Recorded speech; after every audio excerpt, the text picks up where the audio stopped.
Sudah saya katakan, yang Anda maksud itu bukan 1000. Yang ditulis oleh Google itu bukan 1000, ya.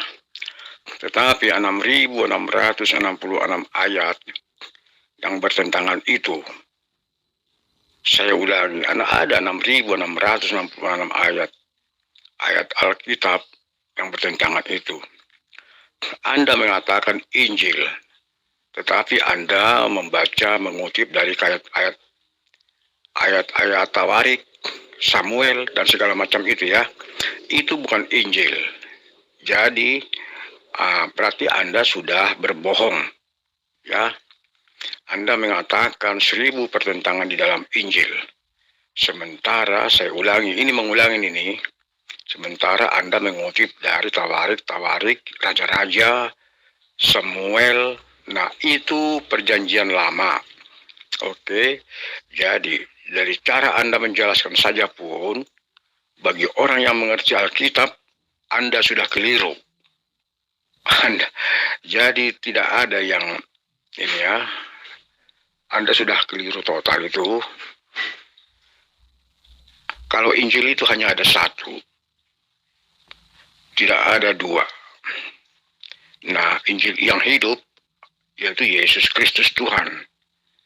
Nah, Yesus Kristus Tuhan itu ditulis oleh 4 penulis, yaitu Matius, Markus, Lukas, Yohanes. Oke, itulah Injil.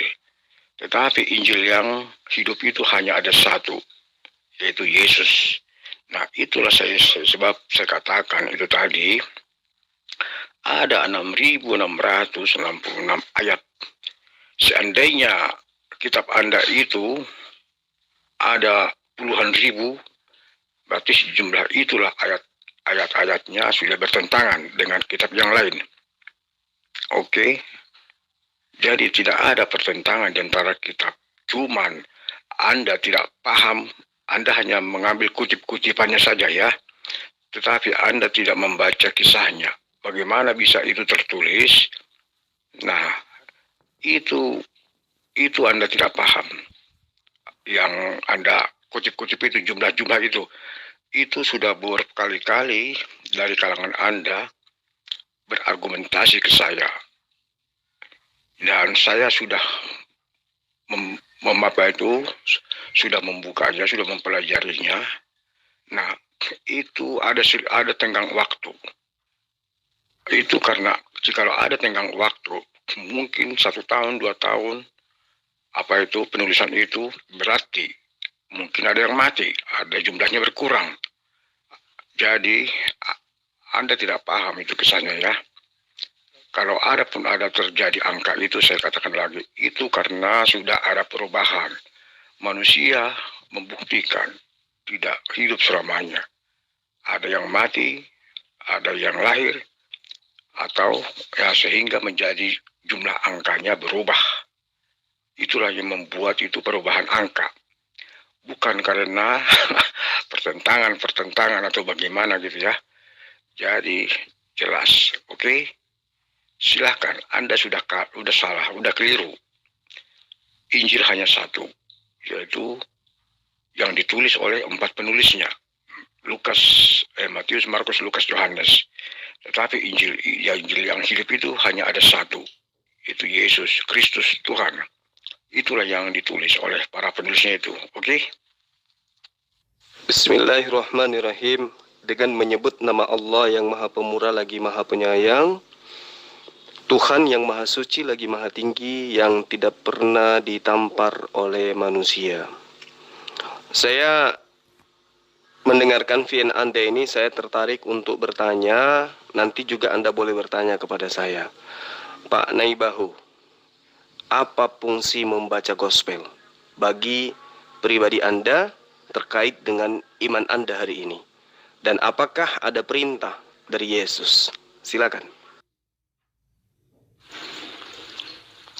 Oke, menjawab, ya, tentang pertanyaan Anda, pertanyaan yang bagus itu.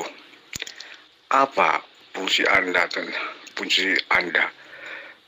terkait keimanan membaca kitab gospel? Nah, saya menjawab tanpa terdengah aling-aling tidak banyak bumbu-bumbu. Saya tidak pernah mengenal kitab gospel ya. Seperti apa itu saya tidak pernah. Yang saya punyai hanyalah bernama Alkitab yang berisi perjanjian baru maupun perjanjian lama. Itulah kitab yang saya miliki dan itulah yang saya baca. Dan itulah yang selalu dibacakan pun juga di gereja. Oke? Jadi itulah jawaban saya terkait dengan kitab gospel Anda itu. Saya katakan juga mungkin saya karena tidak penganut aliran gospel ya. saya tidak penganut aliran gospel. Dan seperti apa aliran gospel itu pun juga lembaganya saya tidak pernah paham ya. Oke? Ya, jadi sahabat saya ini petenteng dari tadi ternyata ditanyai tentang gospel aja bingung gitu. Kitab Anda itu bukan Alkitab, bos. Alkitab itu adalah Al-Quran. Oke? Itu nama lain Al-Quran itu, Alkitab. Tolonglah gunakan akal sehat.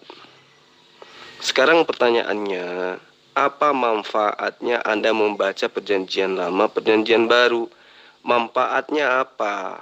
Dan apakah ada perintah di dalam kitab Anda untuk membaca perjanjian lama, perjanjian baru? Apakah itu perintah dari Musa kah?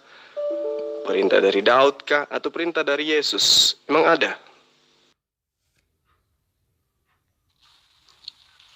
Anda mengatakan Alkitab adalah Al-Quran. Juga dari kalangan Anda lah yang mengatakan Alkitab sudah dipalsukan. Nah, itulah mulanya saya ber-VN. Katanya ada 1000 ayat yang bertentangan di dalam Alkitab. Ya, mungkin saya menambahkan. Bukan hanya 1000. Saya justru mengatakan lebih daripada 1000. Bahkan mungkin secara total ada 6.666 ayat yang bertentangan dengan Alkitab. Itulah saya menjawab VN dari kalangan Anda. Jadi Anda mengatakan muncul lagi Alkitab itu adalah Al-Quran. Memang kalau merujuk dari pemahaman agama Anda itu, Alkitab sudah dipalsukan, namanya pun sudah menjadi beda, yaitu seperti yang Anda jelaskan itu adalah Al-Quran. Itulah yang dipalsukan, isinya pun sudah berlainan. Terkait dengan, ya salah satu contohlah saya ambil, Yesus tidak mati, tidak pula disalibkan, tetapi diserupakan dengan orang lain. Nah, berkata diserupakan adalah dipalsukan. Itulah kata lain diserupakan. Tetapi diserupakan dengan kata lain, tetapi dipalsukan dengan orang lain. Jadi jelas ya, terjawab apa yang Anda katakan itu, Alkitab sudah dipalsukan. Dan isinya pun sudah lain. Yesus tidak lahir di kota Daud di kandang Bethlehem, tetapi lahir di bawah pohon kurma. Nah, itu sudah bertentangan. Jadi Anda mau berkata apapun, Alkitab sudah ada jauh-jauh 600 tahun sebelum agama Hijriah itu datang. Agama Hijriah itu datang tidak punya kapasitas mengklaim Alkitab menjadi Al-Quran, kecuali dalam konteks yang sudah dipalsukan. Oke? Anda ini lucu. Anda mencoba menilai Al-Quran menggunakan terjemahan kitab entah dari mana asal-usulnya. Anda gunakan itu untuk kemudian menilai Al-Quran. Sedangkan Al-Quran itu diwahyukan justru untuk menegur ya catatan-catatan orang tidak jelas yang kemudian dianggap sebuah kitab. Itu yang perlu Anda pahami. Al-Quran itu datang untuk meluruskan apa yang dibengkokkan. Jadi kalau kemudian Anda mengatakan Alkitab itu dipalsukan, ya memang benar. Karena di dalam konsep Al-Quran, Alkitab itu ada 4. Taurat, Zabur, Injil, Al-Quran. Itulah yang disebut Alkitab. Nah, kenapa kemudian Al-Quran menerangkan bahwa orang-orang terdahulu, orang Yahudi, gemar merubah-rubah. Lah itu fakta, jangankan firman Tuhan. Nabi Tuhan aja dibunuh sama mereka kok. Yesus aja yang Anda Tuhankan itu ditolak kok. Apalagi Injilnya Yesus. Jadi cobalah Anda berpikir dengan baik. Makanya muncul pertanyaan, kenapa apa manfaat daripada membaca gospel atau perjanjian lama, perjanjian baru? Apa manfaatnya? Dan apakah ada perintah dari Yesus? Jawab. Abdul, ditanya apa lu loncat sana loncat sini, ya? Yang namanya sudah masuk neraka itu tidak bisa keluar masuk. Emang surga lu teh celup, ah? Nah, makanya itulah kebodohan Quran. Kalau saya boleh katakan, ya. Tidak ada orang yang udah mendatangi neraka keluar lagi. Kamu katakan tidak ada orang yang masuk ke neraka keluar lagi. Lah faktanya ada. Dalilnya nyata. Tsumma nunajjil ladina taqaw wa nazaru zalimina fiha jiziyah. Itu nyata dalilnya ada.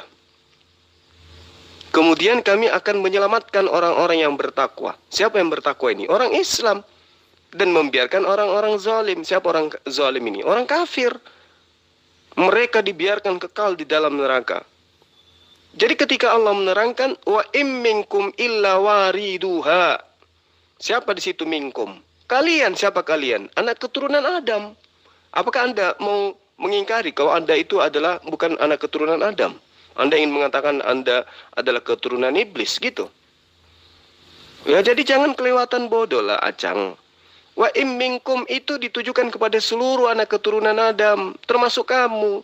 Semua manusia akan mendatangi neraka. Laksana orang mendatangi pemakaman. Orang yang mendatangi pemakaman bukan berarti dia itu adalah mayat, jenazah. Orang mendatangi rumah sakit bukan berarti mereka itu adalah orang sakit. Bisa saja dia adalah pegawai, bisa saja dia adalah penjenguk dan seterusnya. Makanya itu pakai akal kalau mengkaji Quran. Yang dikatakan kekal di neraka dan tidak akan keluar itu adalah orang kafir. Wa'adallahul munafiqina wal munafikati wal kuffara nara jahannam khalidina fiha. Nah tuh. Oke? Yang kekal di neraka itu kamu, orang kafir. Tapi orang yang bertakwa oleh Allah itu dimasukkan ke dalam surga. Tsumma nunajji ladina taqaw. Nah, orang-orang yang bertakwa itu kemudian diselamatkan dan membiarkan orang-orang kafir itu kekal di neraka. Jadi kamu belajar lagi lah, jangan kau semakin hari semakin kacau otaknya.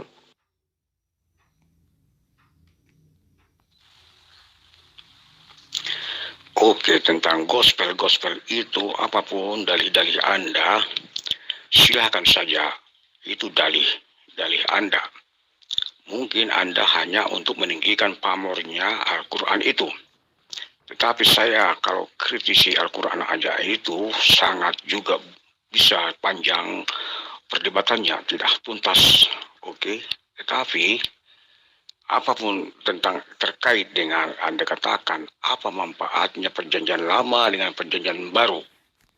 Jikalau tidak ada perjanjian lama, tidak ada perjanjian baru. Jikalau tidak ada perjanjian baru, tidak perlu ada perjanjian lama. Untuk apa ada perjanjian jikalau tidak ditepati? Oke? Jadi perjanjian itu sesuatu hal yang dijanjikan Tuhan kepada manusia. Dan kepada manusia akan menagih janji Tuhan itu jikalau tidak ditepati. Nah, tetapi ketika sudah ditepati janji perjanjian lama itu, Anda malah bertanya, apa manfaat perjanjian lama dan perjanjian baru? Nah, itu tandanya sebab Anda tidak paham apa itu perjanjian lama. Mungkin hanya sebatas nama saja atau tidak punya arti. Sehingga Anda bertanya, apa manfaat perjanjian lama dan apa manfaat perjanjian baru? Nah, saya sudah menjelaskan itu ya. Jikalau tidak ada perjanjian lama, tidak perlu ada perjanjian baru dan sebaliknya. Untuk tidak perlu ada perjanjian baru dengan jikalau tidak ada perjanjian lama. Nah, Anda mengklaim Alkitab adalah Al-Quran. Yang menjadi pertanyaan, jikalau memang Alkitab adalah Al-Quran atau Al-Quran adalah Alkitab itu, apa isinya? Apakah mengandung perjanjian di dalam kitab Al-Quran itu? Setahu saya tidak ada, sebab ayat Al-Quran yang sering saya dengarkan adalah kumpulan daripada ayat-ayat yang dikumpul-kumpulkan selama 23 tahun yang berjumlah 6.666 ayat. Kira-kira begitulah. Nah, jikalau dikalikan 365 hari dalam 1 tahun kali 23 tahun, ya sekitar kurang lebih ayat kitab Anda itu, Al-Quran, diturunkan 1 ayat 1 hari. Kira-kira begitulah kalkulasinya. Tetapi begitukah Alkitab? Alkitab tidak pernah diturunkan ayat per ayat. Tetapi ada peristiwanya, ada kejadiannya, ada persaksiannya, ada ya macam-macam lah, ada tentang apa itu. Jadi bukan hanya sekedar ayat-ayat ditetes-tetes, dicicil-cicil menjadi, dikumpul-kumpul menjadi 6.066 ayat. Itu namanya kalau Al-Quran. Oke. Tetapi itu bukan Al-Quran. Tentang perintah. Anda coba dulu baca Alkitab itu ya. Untuk apa dituliskan Alkitab itu? Itu Alkitab ditulis, diperintahkan kepada Musa ataupun kepada apa itu, supaya generasi yang sekarang ini tahu kalau peristiwa apa yang pernah terjadi, terutama dalam hal kerohanian. Itu untuk diketahui, tidak harus diperintahkan, enggak. Carilah kerajaan surga, yang lainnya akan ditambahkan kepadamu. Jadi manusia itulah yang harus mencari, tidak harus dicambuk, dipaksa, ditekan agak semacam diperintah gitu. Bukan begitu ya. Alkitab sudah menulis, carilah dahulu kerajaan surga, yang lainnya akan ditambahkan kepadamu. Jadi bukan karena perintah, tetapi memang karena pencarian. Oke, paham? Saudara ini ngomong apa?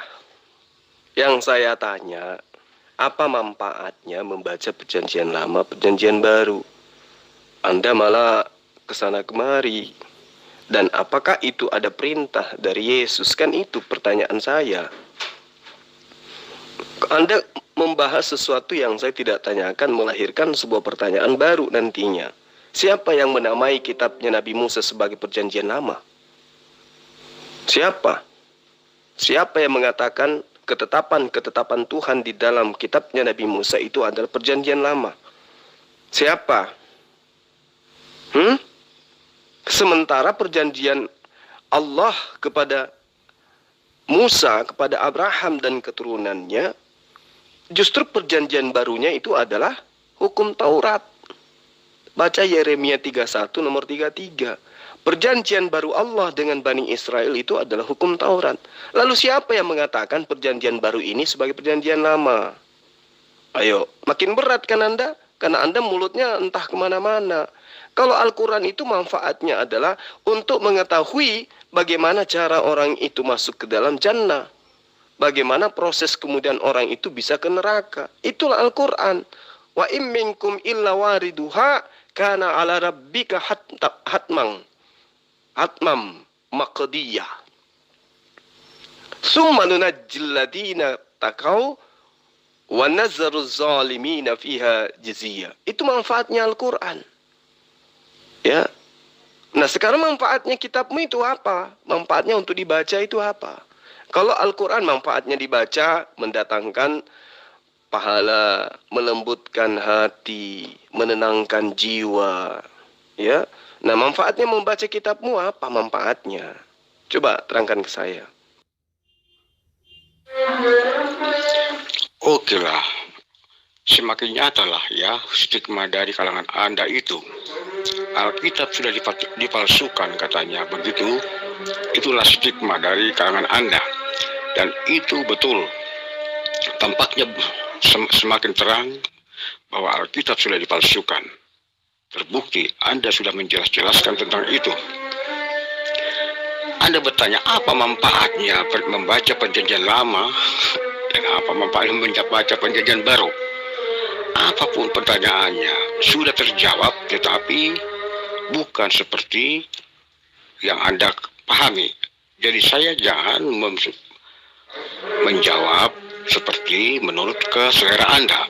Jawaban saya tidak pernah memenuhi selera Anda, sebab memang bertentangan. Alkitab sudah dipalsukan. Jikalau Alkitab sudah dipalsukan, tentunya Anda memahami Alkitab yang palsu. Bukan seperti Alkitab yang ada dimiliki orang Kristen. Oke, saya katakan tadi, Alkitab itu ditulis menurut 2 perjanjian. Nah, untuk apa Anda ketahui apa yang Anda ketahui tentang perjanjian? Perjanjian itu bukan perjanjian antara utang piutang ya. Itu sama sekali bukan. Tetapi perjanjian itu adalah perjanjian Tuhan dengan manusia. Oke? Jadi siapa yang bisa menepati, menggenapi perjanjian Tuhan, janji Tuhan? Jikalau tidak Tuhan sendiri. Nah, Tuhan sendiri yang bisa menggenapi apa yang telah dijanjikan di perjanjian lama dan perjanjian baru. Tentang perjanjian itu, Anda bacalah kitab ketika lahirnya Ishak dan Ismail. Abraham meminta kepada Tuhannya agar diberkati Ismail menjadi garis keturunannya. Tetapi Tuhan datang menghampiri karena Tuhan mendengar doanya, permohonannya Abraham. Abraham, aku hanya berkenan kepada anakmu yang lahir dari istrinya Sarah, yang semula namanya Sarai. Jadi sekarang aku hanya berkenan kepada anakmu yang lahir dari istrimu Sarai. Sarah, namanya Sarai pertama-tamanya. Jadi mulai sekarang namamu bukan lagi Abraham, tetapi bukan lagi Abram, tetapi Abraham. Dan istrimu Sarai tidak lagi Sarai, tetapi Sarah. Nah, itulah janji perintah. Setelah diberkati nama itu menjadi nama yang diberkati, Sarai menjadi Sarah, Abram menjadi Abraham. Barulah setahun kemudian barulah lahir anaknya Ishak. Disitulah Tuhan berkata, setahun ke depan, mulai dari sekarang, engkau akan memperoleh seorang anak.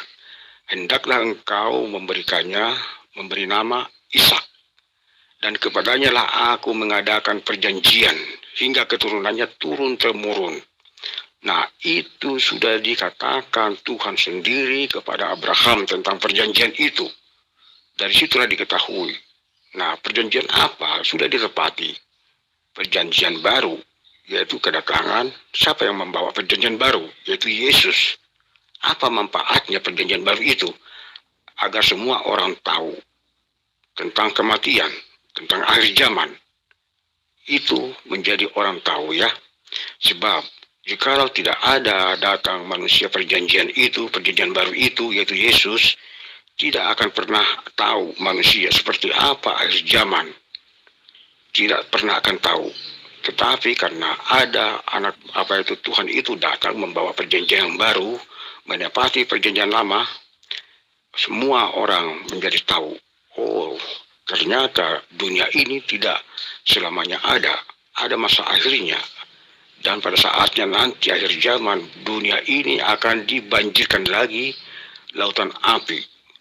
Bagi orang penganut agama gospel seperti Anda itu, atau penganut kitab yang sudah dipalsukan, nah, dia tidak berhak masuk ke kota Yerusalem yang baru atau ke kandang domba, sebab Tuhan datang di kandang domba.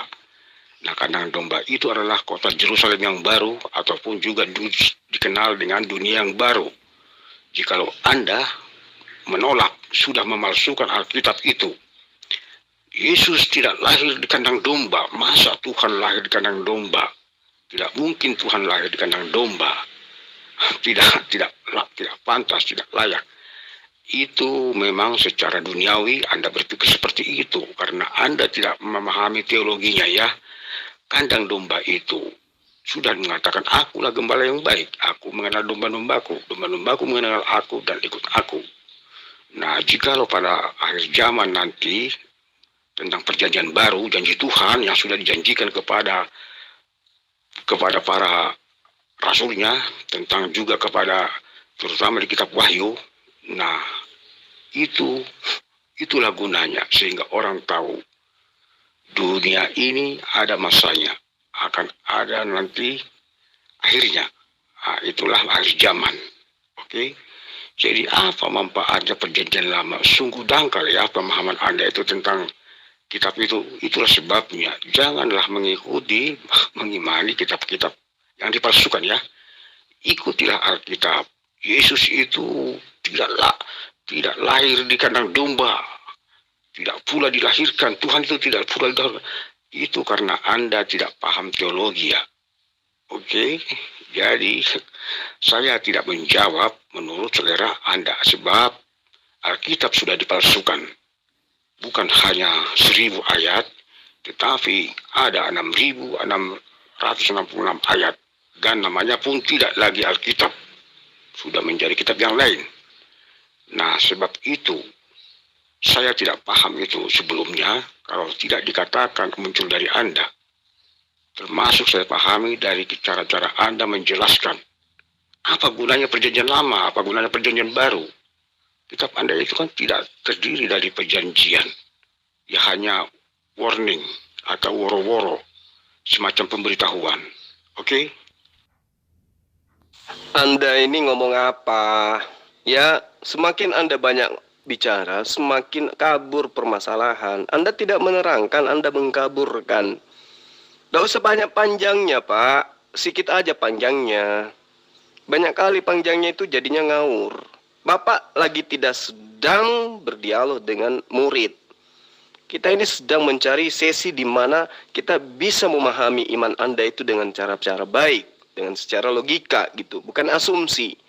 Yang saya tanya, siapa yang menamai kitabnya Bani Israel dengan perjanjian lama? Sementara kitabnya Bani Israel itu oleh Allah justru disebut sebagai perjanjian baru. Baca Yeremia 31 nomor 33. Perjanjian baruku dengan Bani Israel adalah aku akan memasukkan kepada setiap batin mereka hukum Taurat. Berarti hukum Taurat itu adalah perjanjian baru. Nah, siapa yang mengajarkan Anda bahwa perjanjian baru itu justru adalah perjanjian lama? Itu aja dulu. Saya rasa pertanyaan saya yang pertama itu Anda tidak akan sanggup jawab. Apa manfaatnya bagi Kristen membaca perjanjian lama, membaca perjanjian baru? Apa manfaatnya? Kalau di Islam kan manfaatnya jelas. Membaca satu huruf Al-Quran itu mendapatkan pahala, mendapatkan harta surga. Karena Yesus mengajarkan, perbanyaklah bagimu harta surga. Karena harta surga itu tidak lekang dimakan karat. Apa harta surga itu? Amalan baik. Pahala kebajikan. Membaca satu huruf dalam Al-Quran adalah pahala kebajikan. Membaca satu surah, pahalanya berlimpah-limpah. Membaca satu juz, pahalanya berlimpah-limpah. Apalagi membaca 30 juz dan non-stop. Itu tujuannya Al-Quran. Membacanya, meski tidak memahami artinya, tapi bisa menenangkan hati. Dan itu adalah pahala yang sangat besar. Nah, sekarang pertanyaan saya, apa manfaatnya membaca perjanjian lama, perjanjian baru? Contoh misalnya ketika Anda membacakan buah dadanya di jama-jama, buah sakarnya seperti sakar kuda, itu apa manfaatnya buat Anda? Dapat pahala kah? Atau dapat ketenangan kah? Atau dapat dapat birahi atau gimana ceritanya? Kita sedang berbicara mengenai konsep intelektual kita terhadap kitab yang kita anggap suci gitu loh, Pak. Jadi nggak usah terlalu panjang. Nah, nggak usah bahas itu deh. Saya rasa Anda tidak akan sanggup. Coba Anda jawab, siapa yang mengatakan bahwa perjanjian baru Allah kepada Bani Israel yang adalah Taurat dianggap sebagai perjanjian lama? Siapa yang mengajarkan Anda itu? Siapa yang menamai kitabnya Nabi Musa sebagai perjanjian lama? Siapa? Silakan.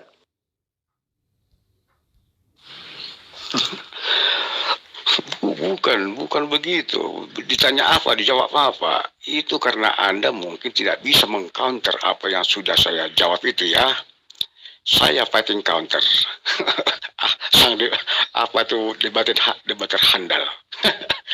Kalau saya menjawab seperti yang jawaban Anda itu, berarti saya mengikuti yang salah ya.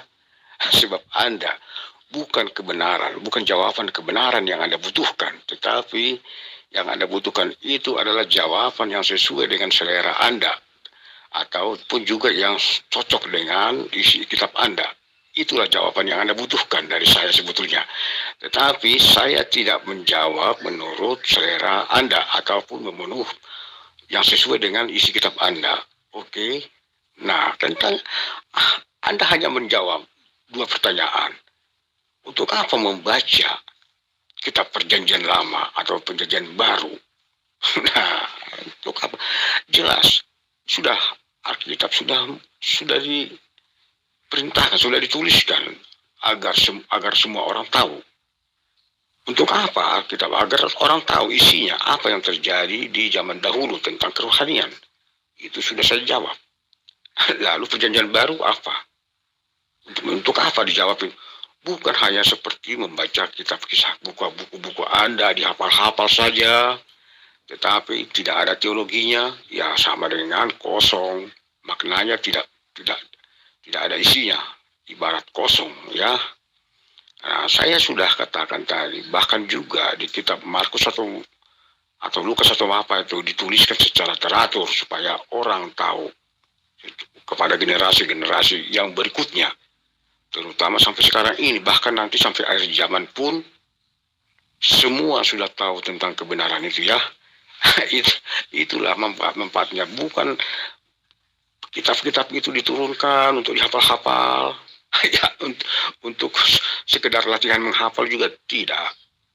Kita pahami, baca kitab itu, teologinya apa, kemana arahnya. Jadi bukan untuk sekedar ya latihan menghafal. Apa gunanya menghafal? Itulah sebabnya Alkitab ditulis kepada seluruh bangsa dan seluruh bahasa, bahkan suku. Apakah suku Anda Makassar? Ya, bahasa Makassar juga ada, ya, Alkitab, ya. Ada. Bahasa Papua juga ada. Jadi bukan hanya sebahasa Indonesia saja, ya. Bahasa-bahasa daerah, bahasa suku ada. Jadi untuk apa? Bahkan juga baru-baru kemarin itu di Minang sana itu karena diterjemahkan ke bahasa Minang, dimasukkan ke internet, ya diklaim-klaim sana. Karena apa? Ya ada kekhawatiran, tidak tahu apa kekhawatirannya. Nah, jadi Alkitab itu sudah dituliskan kepada segala bangsa, bahkan segala bahasa maupun suku, agar semua orang bisa mengetahui secara menyeluruh, bisa memperoleh keselamatan. Jadi tidak hanya orang-orang tertentu saja, ya, orang-orang yang bahasa Indonesia, yang mengerti bahasa Indonesia, masih banyak suku-suku yang belum mengerti bahasa Indonesia di pedalaman itu. Tetapi sudah diterjemahkan kepada bahasa mereka. Ya, gunanya apa? Biar mereka itu membaca, biar paham apa tentang kerohanian yang terjadi zaman dahulu dan apa yang terjadi hari kemudian. Nah, itulah gunanya adanya perjanjian lama yang sudah digenapi sekarang. Setelah datang Yesus membawa perjanjian baru, nanti akan terjadi lagi seperti yang sudah tertulis di kitab Wahyu, yang tidak boleh ditambah, tidak boleh dikurang, sebab Yesus berkata, sekalipun langit akan runtuh, perkataanku akan tetap kekal sebelum segalanya tergenapi. Oke? Jadi bukan janji-janji palsu, ya. Janji dari Yesus itu, dari Sang Ilahi, bukan janji-janji palsu. Semacam peringatan-peringatan, woro-woro, atau pengumuman. Bukan itu, ya. Kalau pengumuman mungkin ya hanya diumumkan, mau ditepati, mau dilakukan, ya tidak ada problem. Tetapi janji Tuhan akan ditepati. Siapa yang melarang janji itu, ya dia tanggung resiko. Oke? Begitu manfaatnya, ya. Jadi jangan dipaksa saya memberikan jawaban sesuai dengan selera Anda, apalagi yang sesuai, cocok dengan isi kitab Anda itu. Sebab memang berbeda, ya. Alkitab sudah dipalsukan. Oke? Saya tidak minta Anda menjawab sesuai dengan selera saya. Tapi saya butuh jawaban sesuai dengan keilmuan. Tapi ternyata Anda hanya jualan obat. Apa manfaatnya kemudian membaca kitab Anda untuk mengetahui kisah-kisah yang terdahulu? Lah, sama aja dengan membaca buku Tatang Sutarma kalau gitu. Iya kan? Anda membaca kitab Anda. Kitab Anda menuliskan Yesus itu manusia, Yesus itu utusan Tuhan, Yesus itu bertuhan, Yesus itu bukan ateis dan bukan Kristen. Tapi Anda tidak ikutin. Yesus bersunat, Yesus bersujud, dia ibadah sabat, kitabnya adalah perjanjian lama. Anda nggak ikutin, ya percuma. Jadi makanya saya tanya, apa manfaatnya Anda membaca kitab Anda? Ternyata nggak ada, yang lebih dominan pada diri Anda hanya doktrin, dogma, bapak-bapak gereja. Yesus mengajarkan apa di dalam buku Anda, dalam kitab Anda lakukan apa? Kan berbeda. Yesus mempraktikkan apa, Anda juga praktikkan lain. Yesus mengamalkan apa, Anda juga mengamalkan lain. Yesus menyampaikan dan mengajarkan apa, Anda juga menyampaikan yang lain. Jadi pertanyaan ini sepele sebenarnya. Tapi dengan penjabaran Anda, maka terlihat nyata kontradiksi antara isi kitab Anda dengan konsep agama Anda. Tidak sama seperti Islam. Al-Quran mengatakan apa, umat Islam melaksanakan apa yang kemudian tertuang di dalam Al-Quran. Anda tertuang di kitab Anda A, yang Anda lakukan X. Itu tujuan saya bertanya. Dan saya tidak akan pernah bisa menemukan jawaban dari teman-teman Kristen dengan seakurat mungkin, sesuai dengan apa yang menjadi tujuan dari pertanyaan. Itu bukan untuk kemudian saya mau dicocokkan jawaban saya. Tidak. Saya cuma mau melihat sejalan tidak apa yang Yesus sampaikan di kitab Anda dengan fungsi yang Yesus ingin sampaikan, dan kemudian Yesus inginkan orang berlaku seperti apa yang disampaikan, sesuai tidak dengan apa yang Anda lakukan hari ini? Ternyata tidak. Menyampaikan dari sisi jawaban saya, pertanyaan saya aja, Anda itu entah kemana-mana perginya. Ya, jadi saya anggap ya, kita tidak perlu perpanjang lagi, karena Anda tidak memberikan sebuah jawaban yang seirama dengan pertanyaan. Ya, saya tadinya itu menginginkan Anda menjawab sesuai dengan anjuran-anjuran Yesus. Manfaat dari membaca perjanjian lama adalah agar manusia mengetahui bahwa Yesus pernah mengajarkan kalau dirinya adalah Hasem yang berfirman kepada Musa. Itu yang saya inginkan. Tapi kan tidak mengarah ke sana, Anda hanya berasumsi liar. Lalu kemudian saya membaca perjanjian baru agar semua orang tahu bahwa Lukas menulis itu atas perintah Yesus. Surah-surah Paulus itu dituliskan atas instruksi langsung dari Yesus. Itu yang kita mau. Tapi ternyata apa? Jauh. Gak sampai ke sana. Kenapa? Karena memang perjanjian lama, perjanjian baru bukan kitabnya Musa dan juga bukan kitabnya Yesus. Itu yang Anda harus pahami. Ya, saya kira cukup sampai di sini. Anda belajar dulu. Nanti kalau misalnya sudah sedikit ada ilmu, baru kontak saya lagi. Makasih.